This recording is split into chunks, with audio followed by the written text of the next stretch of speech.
मैं आज विश्व के बंधुओं को यह बता देना चाहता हूँ,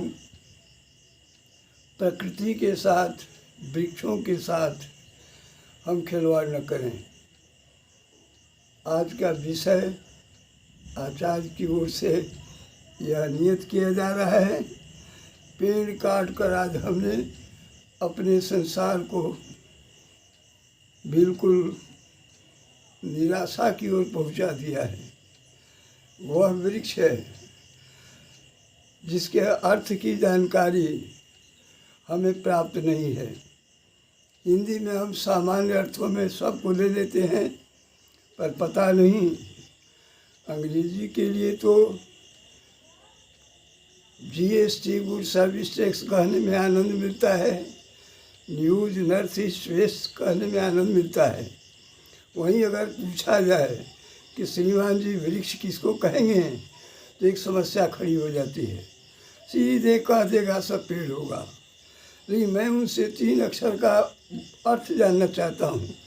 वृक्ष में ब और ई छ है, जिसका अर्थ होता है वातो वृक्षति, हवा देता है, बारी रिक्षति, जल देता है, और बढ़ा देता है रिद्धि धन को। जो वस्तु हमें इतनी वस्तुएं दे रही है, फिर से हम काटते क्यों? Why we are cutting mister? क्या विशेषता रह जाती है? आपने आकाश को ख़त्म कर दिया, पोल्यूशन में ला दिया, पोल्यूटेड द स्काई, और इधर पेड़ को भी काट कर आपने प्रकृति के सौंदर्य को बर्बाद कर दिया। अब शब्दों का अर्थ भी नहीं जान पाते हैं। वृक्ष क्या हुआ, ये वर्ष क्या हुआ? श्रीमान जी वर्ष एक सामान्य शब्द का बोध नहीं हिंदी वालों को। वर्ष किसे कहते हैं, वज्र किसे कहेंगे, ब्रज किसे कहेंगे? अरे भैया जरा ध्यान दो, क्या संस्कृति की उपेक्षा कर रहे हो और प्रकृति की उपेक्षा कर रहे हो? याद कर लो, वर्ष का अर्थ आप देखेंगे, श्रीमान जी वर्ष कह देते हैं साल को। कहाँ से? From where 12 months have come mister? ये 12 महीने कहाँ से आ गए? अरे भैया याद करो, ब महीने वर्षा होता है, र महीने राख बनाने वाली गर्मी होती है, 100 महीने शरद होता है, 4 महीने का 3 हुआ जो वर्ष हुआ। अफसोस कि हम विभागाध्यक्ष तो बन जाते हैं, we are master of letters कहते हैं, पर शब्दों की जानकारी नहीं है।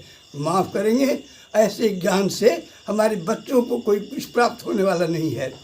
दूसरी बात देखेंगे, आप वज्र है। मैं पूछना चाहूँगा, ब मैंने वसुधा को, ज मैंने जरा कर, र मैंने जो राख कर दे बिजली है।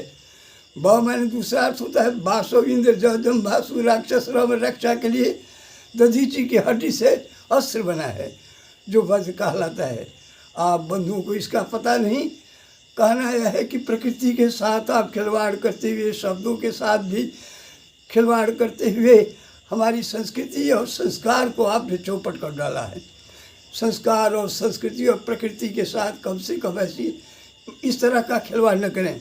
आइए देखिए, मैं बता रहा हूँ, so many persons have read English after going to England, but they have not gotten Nobel Prize also and not gotten written a poem in English also. There was an Acharya, his name is Rabindranath Tagore. He has written a book named is Gitanjali, and he has got a Nobel Prize first in India. We Acharyas have tried of already, mister. We have got a Nobel Prize in English. आप देखेंगे गीता में कृष्ण जी ने, Lord Krishna has written, मया अध्यक्षेण प्रकृति सुविते सचराचरम। मेरी in my presidentship nature is going to do something. मेरी देख रेख में प्रकृति सारा काम संपन्न करती है, और आप उसे काट कर जहर के पेड़ भी जलावन और छाया देते हैं। विश्व वृक्षोपि संवर्ध्य स्वयं क्षेत्रम सांप्रतम। जहर का पेड़ भी लगना है, काटना नहीं चाहिए। लेकिन आपने प्रकृति के साथ ऐसा खिलवाड़ किया, वन को उजाड़ डाला, माता जी के श्रृंगार सौंदर्य को बिटा डाला, पहाड़ के मस्तक को तोड़ डाला, नदियों को कचरे से भर दिया, और आकाश को भी आपने पोल्यूशन में ला दिया। इसके बाद भी कहते हैं, you may be happy, you may be joyful, you may be gladful, you may be we may have victory, we may be winner from where mister. इसलिए याद करें, आप कम से कम हमारी संस्कृति के सौंदर्य को बिगाड़े नहीं, संस्कार को बंद चौपट करें और प्रकृति के साथ भी उसको नियंत्रण में आप चलें। इसलिए मैं कहना चाहूँगा कि आज हमारी उपेक्षा शिक्षा के प्रति इतनी गंदी हो गई है कि हमने संस्कृत को अपने ग्रंथों से हटा डाला, अपने शिक्षा संस्थान से हटा डाला है।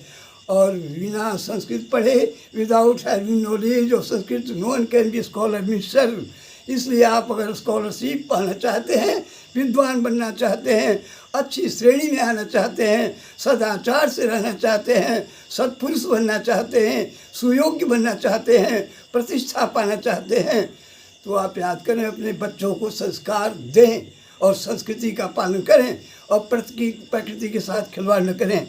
आइए, बहुतों ने अंग्रेजी पढ़ी, मैंने सुना है हरिवंश राय जी ने अंग्रेजी में किया, लेकिन लिखा क्या? मधुशाला, मृदु भावों के अंगूरों से आज बना लाया हाला, प्रियतम अपने ही हाथों से आज पिलाऊंगा प्याला, मंदिर मस्जिद भय कराती मेल कराती मधुशाला, यज्ञ अग्नि सी धधक रही है मधुभट्टी की ज्वाला, हमारे जग की आग को भी आपने अपवित्र कर दिया। एक तो ऐसी नहीं चाहिए, इस तरह का लेखन कार्य भी नहीं चाहिए। इसके बावजूद भी मैं आपसे पूछना चाहता हूँ, हम पंडित बाहर नहीं जाते, लेकिन we are learning comes by having culture.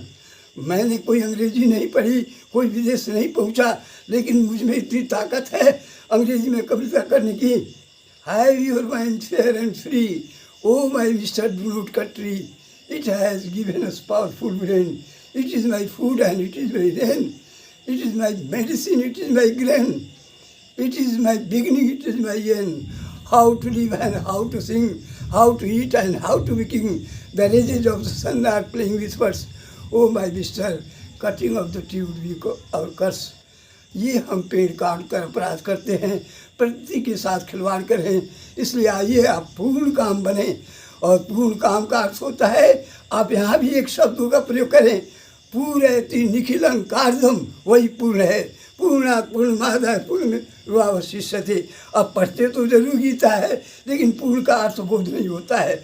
पूर्ण का अर्थ हुआ पूर्णयति, पूरा करता है, न मैंने निखिलं कार्यम, आपसे सारे कार्यों को संपन्न कौन करता है? वही भगवान ईश्वर प्रभु सामर्थ्यशाली महादेव। ये आप जो तीनों देवता होते हैं, प्रकृति होती है, उनका सौंदर्य होता है, उनकी व्यवस्था होती है, सारी व्यवस्थाओं में हम रहकर उन्हीं के साथ खिलवाड़ कर रहे हैं। हम उन्हें मानने को तैयार नहीं। कैसी हमारी संस्कृति बिगड़ती जा रही है, हम कैसे अज्ञानता की ओर बढ़े जा रहे हैं, और अपने को आश्चर्य है कि महाज्ञानी भी समझते जा रहे हैं। हमें याद है, और मैं देख रहा हूँ हर तरह की शिक्षा की कितनी मजबूरी हो रही है। अशिक्षण संस्थाओं में कैसे शब्दों को छोड़कर ऐसे ही ऊपर ऊपर चले जा रहे हैं।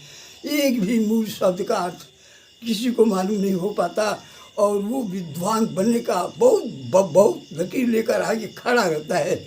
मानस पर इतनी पंक्तियाँ कही जा रही है जिससे मानस का बोध तक नहीं। इसलिए हम पूर्ण काम बने, आप्त काम बने, परमेश्वर को समझें, और वो जो हमारी सारी इच्छाओं को पूरा करता है वही पूर्ण काम कृष्ण है, वही केशव है, वही माधव है। और ऐसे हम अपनी संस्कृति के पोषण तत्व को बचाने में याद रखें कि कुछ ऐसे ही विलक्षण कार्यों को संपन्न करने में हम अपनी प्रतिभा को संकुचित न करें, अपनी प्रतिभा का संकुचन न करके आगे बढ़ाएं, और बच्चों में भी ऐसी ही शालीनता लावें, ऐसे ही सौंदर्य लावें, और शब्दों का बोध लावें। पाणिनि को चबा मत जाइए, भाष्यकार को मत चबा जाइए, यास को समाप्त न कीजिए। आखिर उन लोगों ने शब्दों पर इतना रिसर्च क्यों किया, इतनी बड़ी व्याख्याएं क्यों की, इतने बड़े शब्दों का बोधन क्यों किया? मैं पूछता हूँ लोगों से, शब्द का अर्थ बताएं, लोग बता नहीं पाते। शब्द क्या है? लेकिन तो शंकर ने आपको वचन दिया, स मैंने शंकर ने, भ मैंने वचन, द मैंने दिया। सामान्य अर्थों को हम नहीं जान पाते। वाणी है, विघ्न का निवारण करती है, ब मैंने विघ्न उसका निवारण करती है, वासनात्मक इच्छाओं का निर्धारण करती है। ऐसे छोटे छोटे शब्दों का अर्थ में नहीं आ पाता। हे भगवान, कैसे इस देश की रक्षा और संस्कृति की रक्षा होगी, प्रकृति की रक्षा होगी। इसलिए मैं आपसे कहना चाहूँगा कि आप व्याकरण के विरुद्ध में जाने का प्रयास न करें, शब्दों की शुद्धि पर ख्याल करें, और कम से कम शिक्षण संस्था में तो ऐसा होना ही चाहिए। और जिसने शब्द बनाए हैं उसने कुछ सोच कर बनाया है। अगर अंग्रेजी में आप अशुद्धि के लिए बहुत बड़ी बात कर देते हैं तो मैं संस्कृत में भी जानना चाहूँगा कि अशुद्धियों के भर बार क्यों लाते। हमारी शारदा नाराज हो जाती है, सरस्वती रुष्ट हो जाती है, आपकी वाणी बंद हो जाएगी, आपकी व्यवस्था चौपट हो जाएगी। इसलिए शब्द आलोक पर ही आप चिंतन करें, ये शब्द ध्वनि पर भी चिंतन करें। ये शब्द बनाए गए हैं, ये आकाश में निलिप्त होते हैं, रहा करते हैं। इसलिए शब्द क्या है, वाणी क्या है, वाणी कैसी है बोलिए। 4 तरह से परा, पसंती, मध्यमा और बैखरी। वाणी को विस्तृत होने में 4 अवस्थाएं होती है। जैसे कोई बीज है, अंकुरित होता है तो अंकुरित होगा, फलित होगा, पुष्पित होगा, तब फलित होगा। परा विष्णु के पास है, पसंती ब्रह्मा के पास है, मध्यमा कंठ में है, बैखरी बिखर जाती है, तब वाणी आकर निकलती है। वक्त